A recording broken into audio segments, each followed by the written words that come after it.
네, 검언 유착 의혹 사건 3월 말에 불거져서 지금 이 순간까지 계속되고 있는 의혹 사건이죠. 급기야 이른바 녹취록이라는 것까지 공개가 됐는데요.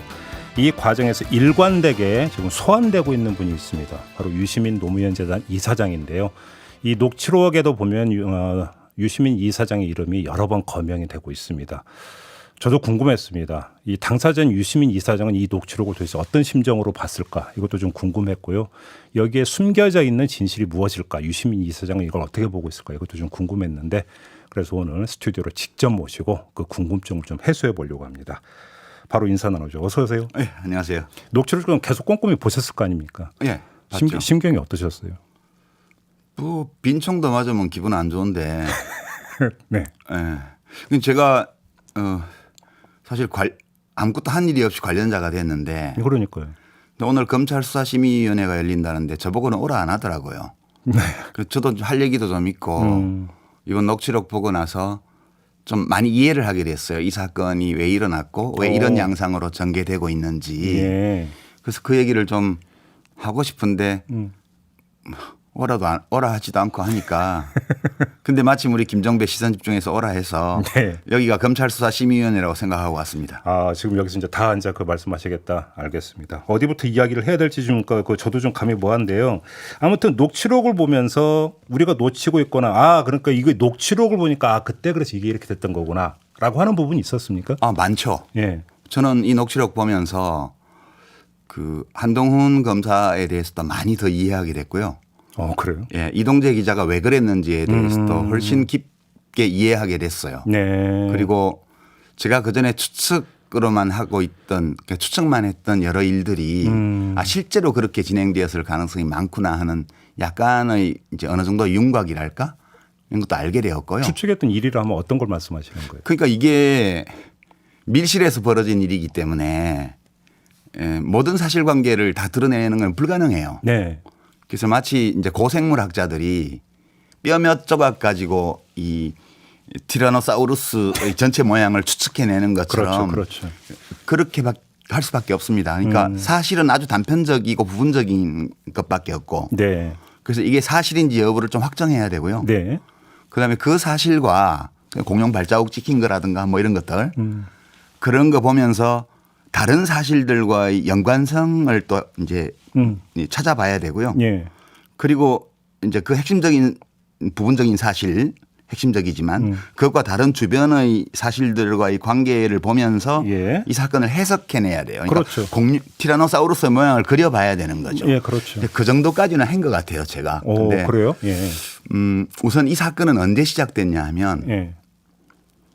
작년 그러니까 2019년 8월 2일 시작된 사건이다. 저는 그렇게 봐요. 8월 2일에 무슨 일이 있었던 겁니까? 이제 여러분들이 유시민 신라젠 이렇게 검색어를 넣고 시간 역순으로 검색해 보시면요. 최초의 기사가 뜰 거예요. 8월 2일에? 예. 그게 작년에 신라젠의 팩사백이라는 항암제 그 국제 3상 이 실패로 판명되면서 주가가 폭락한 직후예요. 네. 그때 그 투자자들이 굉장히 화가 났기 때문에 누군가 이제 책임을 물을 사람을 찾고 있었어요. 네. 그때 그분들을 대리하는 어떤 변호사분이 제가 그 신라젠과 양산의 부산대병원이 그 손잡고 그 임상연구센터 만드는 행사 협약식에 가서 축사했던 거를 거론을 하면서 그런 의혹이 있다 이렇게 얘기를 했어요. 그게 변호사가? 최초예요. 저는 뭐 당연히 그분들이 그럴 수 있다고 보죠. 예. 그리고 그 기사를 별로 받은 언론이 없었어요. 네.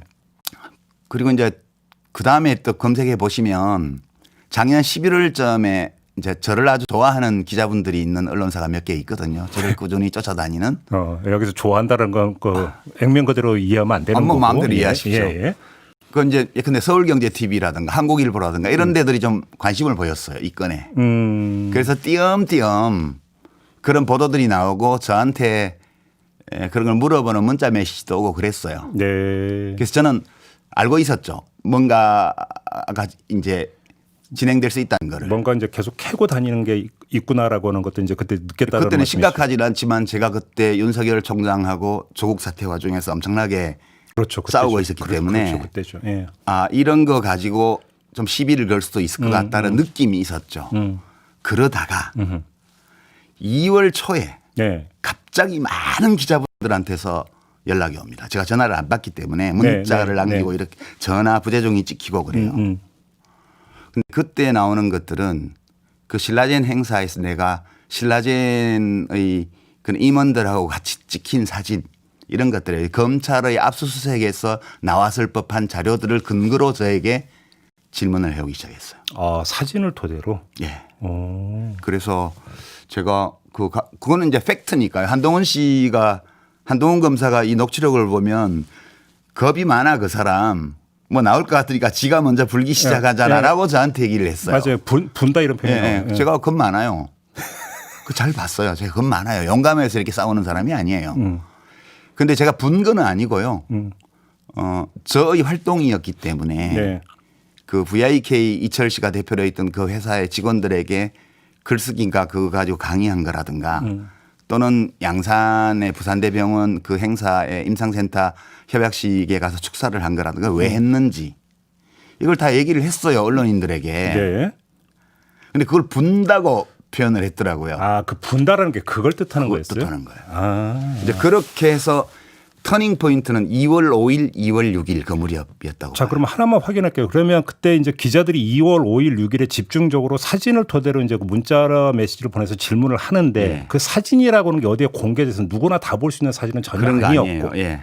그러니까 그 시점에서는 출처불명해. 그다음에 이 사장께서는 그게 검찰 제공일 가능성이 있다고 보시는. 예, 저는 있다고 봤어요. 그때도. 아, 그래요? 그리고 이제 소위 보수 유튜브 또는 극우 유튜브 쪽에서 어마어마하게 신라젠과 관련해서 제가 감옥 갈 거라는 말들을 막 하기 시작하죠. 그 시점에. 어허. 예. 그러면 잠깐만요. 여기서 녹취록에서 저도 좀 이게 좀 이해가 안 되는데 언론도 별로 안 짚던 대목이 하나가 있던데 이걸 여쭤봐야 되는데 신라젠 수사는 수사대로 따라가는데 너는 유시민 좀 찾아라라고 후배한테 이야기했다는 이동재 기자 이제 말이 나오는데 그 앞에 어떤 표현이냐면 그때도 말씀드렸다시피라고 하면서 이 얘기를 하거든요. 이거 한동훈 검사장을 향해서 그때도 말씀드렸다시피라고 하는데 그렇죠. 여기서 그때라고 하는 게 지금 언론이 주목을 안 하는데 이걸 어떻게 해석을 해야 저는 되는 거예요? 그게 2월 5일 무렵이라고 봐요. 아하. 그러니까 예. 그때가 언젠지를 안 물어보잖아요. 네.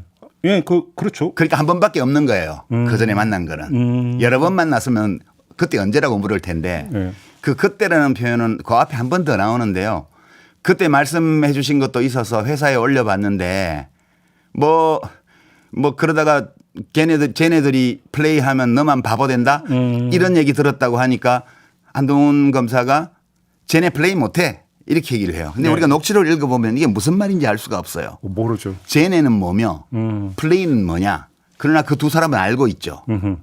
그러니까 그때도 표현이 그때 말씀하신 것도 있어서 그때가 언제일까? 저는 한 2월 5일 무렵이라고 봐요. 아, 그래서 2월 5일을 주목하시는 거군요. 그게 왜 그러냐면 2월 5일 검색을 해보시면 네. 2월 5일 언론에 뭐가 크게 보도됐냐 하면 윤석열 검찰총장이 서울 남부지검의 신라젠 수사팀에 검사를 보강했다.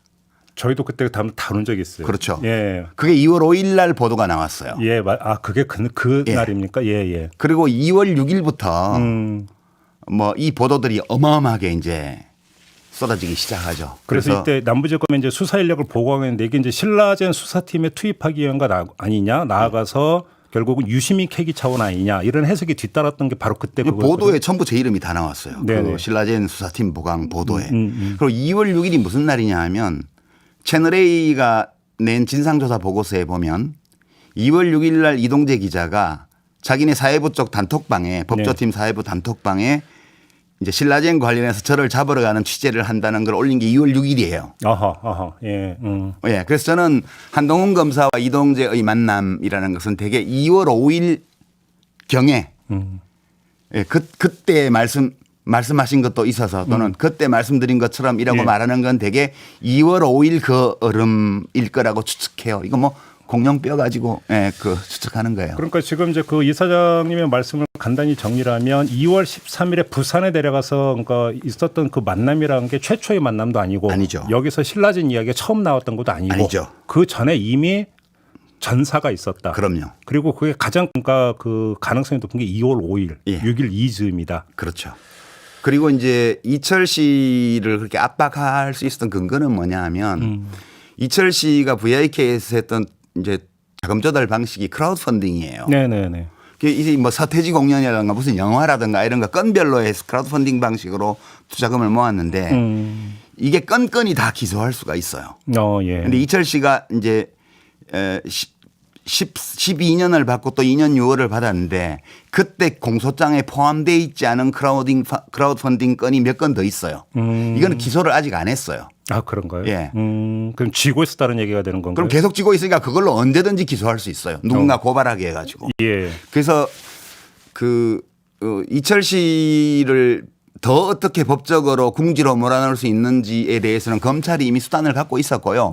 그것을 이동재에게 알려줬다고 봐요. 저는 그래서 되게 2월 5일 무렵에 아웃소싱 한 거다. 이거는. 이 사건은 아웃소싱 사건이라고 봐요. 그러니까 외주를 준 거. 아, 그래서 이제 그 자기들이 캐다가 기자들한테 흘려주면서 그러니까 언론도 이제 붙어서 이제 취재하게 만들었다 이런 말씀이시죠? 아니죠. 그 정도는 아니죠. 그거는 외주가 아니죠. 이게 그 전에 한명숙 총리 사건 때 보면 그 고인이 되신 한만호 씨를 70번을 부르잖아요. 검찰청에. 네. 약 70번을 불렀고 뭐 심리라고 그러나요? 하여튼 조사 기록을 남긴 거는 몇 번 안 돼요. 4번, 5번. 그 나머지 65번은 불러다가 고통을 준 거거든요. 그걸 직접 했어요. 검찰이. 노무현 대통령 사건 때는 박연차 씨를 그렇게 했고요. 네. 그렇잖아요.